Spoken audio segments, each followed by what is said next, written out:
Hello everyone, I hope you're having a wonderful day. Today, we'll discover a touching countryside story about a bowl of black bean sweet soup waiting for someone to return, and a plate of grilled clams with scallion oil that quietly melts Tieu Lac's heart. When care is shown through simple food, even the hottest summer day can become warm in the most meaningful way. If you enjoy this story, don't forget to subscribe so you won't miss the next videos. The moment Quan stepped through the gate, the whole farm seemed to grow a little quieter. The sun was still burning above the yard, and the afternoon heat had not softened at all. His shirt was damp from sweat and stream water. His hands were muddy, with a few small scratches left by the stones and shells. Beside him, Milu ran in first, wagging its tail as if it had completed a great mission. Tieu Lac stood at the kitchen doorway looking at him. For a second, she did not say anything.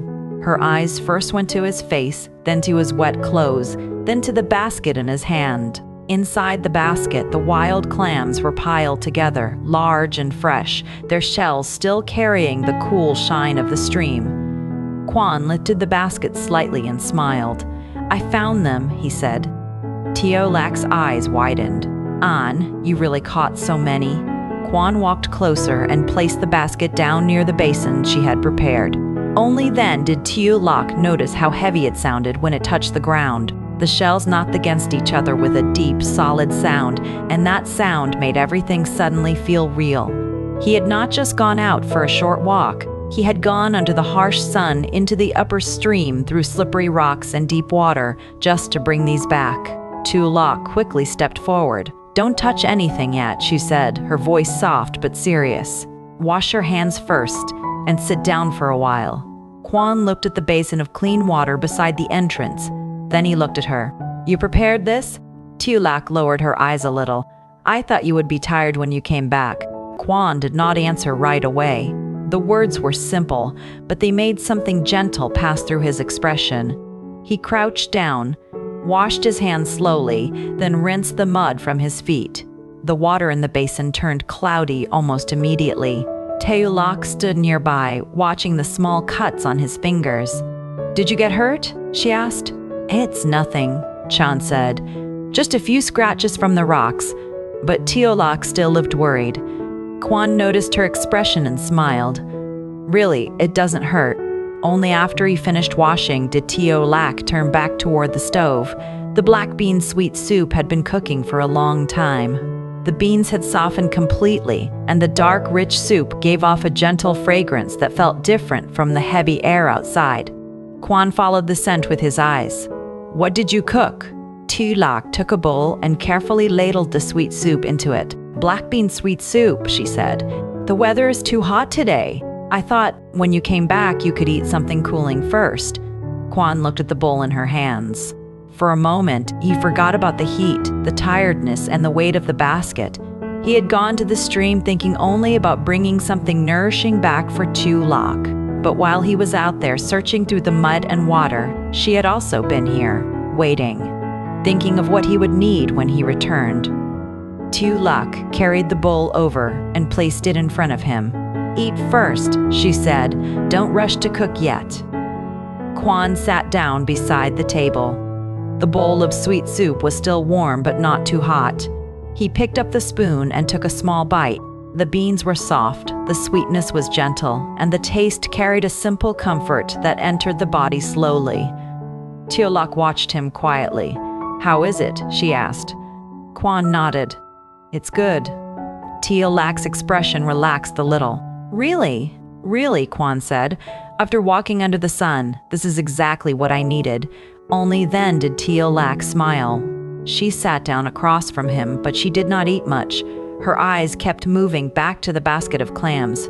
There were so many of them, and some were much bigger than she had expected. She could not help imagining Quan standing in the stream, bending down again and again, searching through the cold water with his hands. After a while, she asked softly, "Was the water very deep?" Quan paused for a moment. "Some places were deeper than I expected," he said honestly. "That's why I didn't let you come with me." Tieu Lac pressed her lips together. She had wanted to go with him earlier. At that time, she only thought about helping him, about not letting him do everything alone. But now, seeing his wet clothes, the scratches on his hands, and the heavy basket beside him, she finally understood. If she had gone, he would have had to worry about her the whole time. Quan looked at her and added, "It wasn't too dangerous because I moved slowly, but the rocks were slippery. You staying home was better." Tieu Lac nodded. "I know now." Her voice was quiet, and there was no stubbornness in it anymore, only a little guilt and a lot of gratitude. Quan took another spoonful of sweet soup. "You also worked hard," he said. Tieu Lac shook her head. "I only watered the vegetables and cooked this. That's not the same as going all the way to the stream." "It is the same," Quan said gently. "You were waiting here.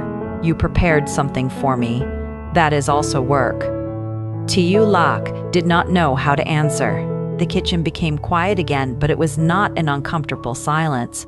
Outside, the sunlight was still bright. The trees in the yard stood almost unmoving. Milou lay near the doorway, tired from the trip, occasionally lifting its head whenever the two of them spoke. Quan finished the bowl slowly. The sweet soup seemed to cool the heat inside his body little by little. The tiredness in his shoulders was still there, but it no longer felt so heavy. He looked at the basket of clams, then stood up. "All right," he said. "Now we should clean them." Tieu Lac immediately stood up too. "I'll help." Quan glanced at her. "You just finished cooking. Rest for a bit." But Tieu Lac had already picked up a small basin. "I want to help," she said. "You caught them. At least let me wash them with you." Quan looked at her for a second, then smiled helplessly. "Okay, but carefully. Some shells are sharp." The two of them moved the basket closer to the washing area.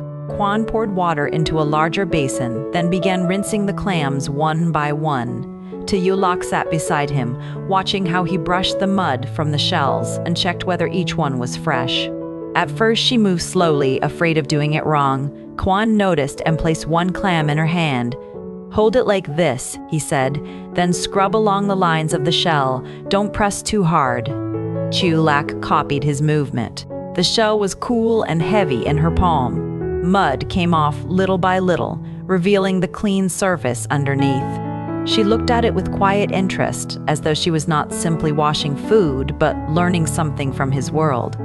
"Like this?" she asked. Quan looked over. "Yes, that's good." Those few words made Tieu Lac's eyes brighten. They continued washing together. The sound of water, shells, and small movements filled the kitchen area. Every now and then, Quan would pick out a larger clam and set it aside. "These big ones are good for grilling," he said. Tieu Lac looked at them curiously. "Grilling? I thought clams were only cooked in soup." Quan smiled. "Soup is the easiest, but these are fresh and big. If we grill them with scallion oil and peanuts, they'll be more fragrant." Tieu Lac blinked. "Scallion oil and peanuts? You've never eaten it before?" She shook her head. Quan's smile deepened. "Then today, I'll make it for you." Tieu Lac looked at the clams again. A new dish, something she had never tasted before, something Quan had carried back from the deep stream and now wanted to prepare with his own hands. Her voice softened. "Then I want to learn." Quan nodded. "Good. After we clean them, I'll show you." The afternoon slowly moved toward evening, but the heat still lingered in the air. The black bean sweet soup remained on the stove, waiting for later. The cleaned clams slowly filled another basin, fresh and ready. And in the middle of that small kitchen, Quan and Tieu Lac sat side by side, washing each shell with patience. No one said it out loud, but the meal had already begun long before the fire was lit. It had begun when Quan stepped into the stream. It had begun when Tieu Lac placed black beans into the pot and waited for him to return. And now, with their hands moving in the same basin of water, it became something even warmer. Not just food, not just a dish, but a quiet way of caring for each other, one small step at a time. Quan poured out the first basin of dirty water and replaced it with clean water. By now, most of the mud had been washed away from the clams, but he still checked them carefully. He picked up each one, listened to the sound when the shell touched the basin, then placed the good ones into a separate bowl. Tieu Lac sat beside him, following his movements with quiet attention. She did not rush. Whenever Quan placed one clam aside, she looked at it as if trying to understand why he chose that one. After watching for a while, she finally asked, "Anne, how do you know which ones are good?" Quan picked up a clam and showed it to her. "These are fresh because the shells are firm and heavy," he explained. "If the shell is cracked or smells strange, we don't use it. Especially when grilling, the taste has to be clean." Tieu Lac nodded seriously. It was only a simple cooking step, but she listened as if he were teaching her something very important. Quan noticed that and smiled. The way she learned was always like that. She did not pretend to understand quickly. She looked, asked, remembered, and then tried carefully with her own hands. After washing all the clams, Quan brought them to the stove and heated them just enough for the shells to open. The fire was not too strong. He did not want to overcook the meat before grilling. Tieu Lac stood beside him and watched the shells slowly open under the heat. The moment the first clam opened, she leaned a little closer. "It opened," she said softly. Quan laughed. "Yes, that means we can take the meat out." He removed the open clams and placed them into a bowl. Then he began separating the shells, keeping the nicer half of each shell for grilling. The clam meat was set aside carefully. The kitchen was warmer now because of the stove, and the evening air outside had not cooled much, but neither of them complained. Tieu Lac wanted to reach out and help. Quan saw her movement and shook his head gently. "Not yet, you keep eating first." Tieu Lac looked at him. "I already ate." "You only ate a little," Quan said. "There is still sweet soup. Eat a few more bites first. I still have to separate the shells. When I need help, I'll call you." Tieu Lac hesitated. She wanted to help because Quan had already done so much that day. But he spoke in a calm way, not like he was refusing her, only like he was arranging the work properly. So she sat back down and picked up the bowl of black bean sweet soup again. The beans were soft and slightly sweet. Earlier, she had made it for Quan, but now, sitting in the kitchen while watching him prepare the clams, she realized that this bowl was also comforting her. It carried the feeling of waiting, of worrying, and finally of relief after seeing him return safely. Quan worked quietly for a while. He removed the clam meat from the shells, cleaned away the extra bits, and lined up the empty shells on a tray. The shells were not perfect, but each one looked like a small bowl waiting to be filled.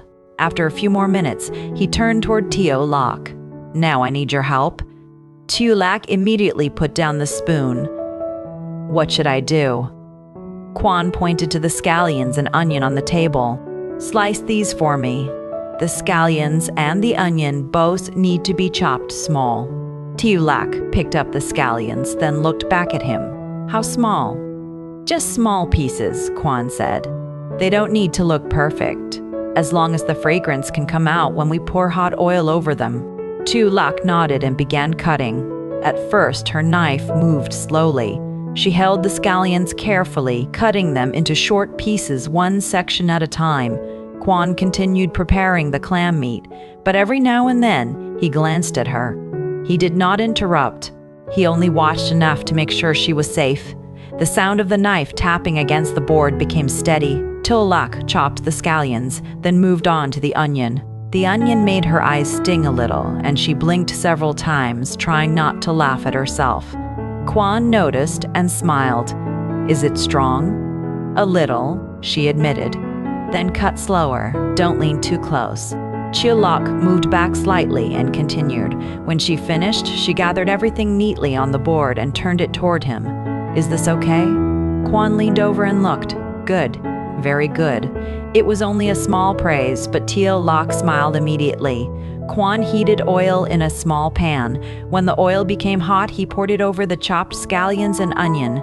A sharp, fragrant sound rose at once.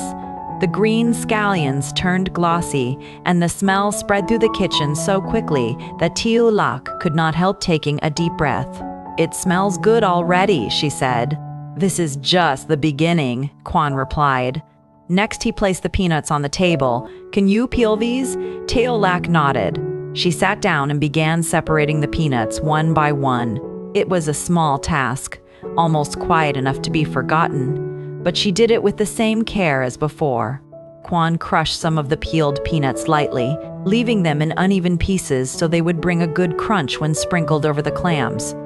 Outside, the sky slowly darkened.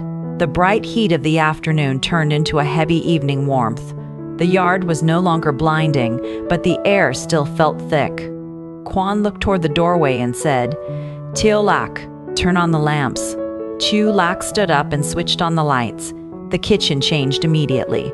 Under the warm lamplight, the clam shelf looked clearer, the scallion oil looked greener, and the small pile of peanuts looked golden and ready. The whole scene felt simple, but to Tieu Lac, it was strangely beautiful. A basket of wild clams from the stream had become something careful, fragrant, and full of effort. Quan then placed the clam shells in front of her. "Put a little clam meat into each shell," he said.